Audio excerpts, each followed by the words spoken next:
আসসালামু আলাইকুম রহমতুল্লাহি ওয়া বারাকাতুহু। আজকে আপনাদেরকে ক্ষুদ্র মৌমাছির চাক থেকে কিছু তথ্য দিব। সেই তথ্যগুলো অবশ্যই আপনারা জানেন যে তথ্যগুলো আমি কখনো দিনে দেখতে পাচ্ছেন। আমরা খুবই খুশি।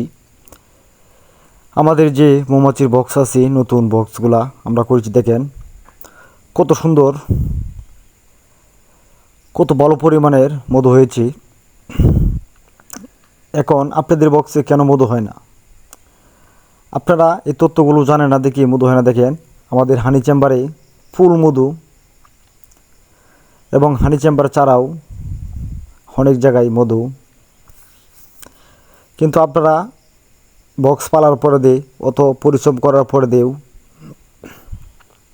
আপনাদের বক্সে কেন মধু হয় না? আপনারা বক্সে মাছি এনে দেন, মাছি দূরে আনেন, কিন্তু আপনারা বক্সের সঠিক কর্ম করেন না। সেজন্য আপনাদের বক্সের এই অবস্থা হয়, আপনাদের বক্সে মধু হয় না। দেখেন আমাদের বক্সে দেখতে পাচ্ছেন আমি কোন জায়গায় রেখেছি। এটি একটি জঙ্গলের ভিতর, কিন্তু জঙ্গলের ভিতরে থাকলেও এখানে রোদ আসে, বাতাস আসে। এটা না ঠান্ডা না গরম, এমন একটি জায়গা। এরকম জায়গা রাখার পরে দিই ভালো পরিমাণের মধু হয় বক্সে। দেখেন আপনারা বুঝতে পারতেছেন এরকম একটি বক্সে কতটুকু মধু হইতে পারে। আমি অনেক ভিডিওতেই গর্ব করে বলে থাকি যে আমাদের বক্সের মতন মধু হয়তো কেউ মারাইতে পারে না।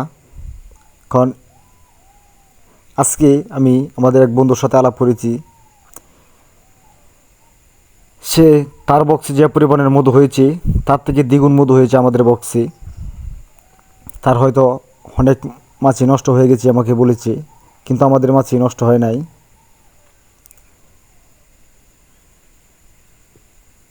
কেন নষ্ট হয় নাই? কারণ আমরা এই মাছিগুলার খবর বার্তা নেই, এবং মাছিগুলা খুব সুন্দর জায়গায় রাখি। আপনারা যে কোনো জায়গায় রেখে দেন, সেজন্য মাছিগুলা মধু হয় না। আসলে বাংলাদেশে প্রতিটি জায়গায় মধু হয়, এটা আপনারা অনেকেই মানতে চান না। আমাদের এলাকায় যখন মধু হয়, আপনাদের এলাকায় মধু হয়, কিন্তু আপনাদের বক্সে মধু হয় না। কারণ আপনাদের বক্সের মাছিগুলা ভালো রাখতে পারেন না, মাছিগুলো অসুস্থ থাকে। এই অসুস্থ হয়ে গেলে মাছি কী দিতে হয়, কীভাবে এর রোগ নির্মূল করতে হয়, সেই বিষয়ে আপনারা জানেন না। সেজন্য আপনারা এই বিষয়ে জানতে চাইলে অবশ্যই আমার চ্যানেল সাবস্ক্রাইব করে আপনারা নিত্য নতুন ভিডিও দেখতে থাকেন, হয়তো শিখে যাবেন। আমরা এরকম নতুন ছিলাম, হয়তো আরেকজনের পরামর্শ নিয়ে আমরা আজকে এই পর্যায়ে এসে পৌঁছেছি আল্লাহর রহমতে। এখন আপনারা যদি আমার কাছ থেকে জানতে চান, অবশ্যই আপনারা জানতে পারবেন। আমি আপনাদেরকে পরামর্শ দিয়ে থাকি, এবং আপনাদেরকে ভিডিওগুলোতেও বলে থাকি, ভিডিওগুলো দেখিয়ে থাকি আমরা কী পরিমাণের কী মডেলের বক্স তৈরি করেছি, আপনারা অবশ্যই দেখেছেন। এভাবে আপনারাও করতে পারবেন যদি আমাদের সাথেই থাকেন, কারণ আমাদের দেশি মৌমাছির খামার। এবং আমার ফেসবুক থেকে যারা দেখেছেন তারা ফেসবুকটা ফলো দিয়ে রাখতে পারেন, কারণ নিত্য নতুন ভিডিওগুলো দেখতে থাকবেন, এবং আপনারা আপনাদের মতামতগুলো জানাতে থাকবেন। আমার কাছ থেকে সঠিক তথ্যগুলো পেয়ে যাবেন। সে বলে আজকের মতো এ পর্যন্ত রইল ভিডিওটা। পরবর্তী ভিডিও দেখার জন্য অবশ্যই অপেক্ষা করবেন এবং চ্যানেলটি সাবস্ক্রাইব করে রাখেন।